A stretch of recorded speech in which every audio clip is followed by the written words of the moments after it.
যেই মা বোনেরা সামান্য একটা তেলা পোকা দেখলেই এক লাফে 2 মাইল দূরে চলে যায়, একটা টিকটিকি দেখলে ভয়ে রাত্রে ঘুমাতে পারে না, সেই মা সেই মেয়ে 10 মাস পেটে সন্তান রাখে।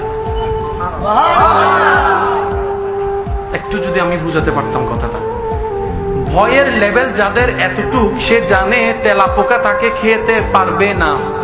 তারপরও সে তেলা পোকা দেখতে ভয় পায়, ঘিন লাগে। সেই মা, আপনার মা, আমার মা, আমাদের মা, আমাদের সন্তানের মা 9-10 মাস কষ্ট সহ্য করে পেটের মধ্যে বাচ্চা রাখছে তো রাখছে, ঠিক মতো ঘুমাতে পারে নাই, ঠিক মতো বাথরুমে যেতে পারে নাই, ঠিক মতো গোসল করতে পারে নাই, ঠিক মতো খাইতে পারে নাই, খাবার ভালো ভালো খাবারও ঘ্রাণ লাগলে বমি চলে আসতো।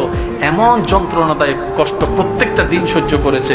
কখনো বিরক্ত হয় নাই, অ্যাবর্শন করে সন্তান নষ্ট করে নাই, আমাকে নষ্ট করে দেয় নাই আমার মা। আপনার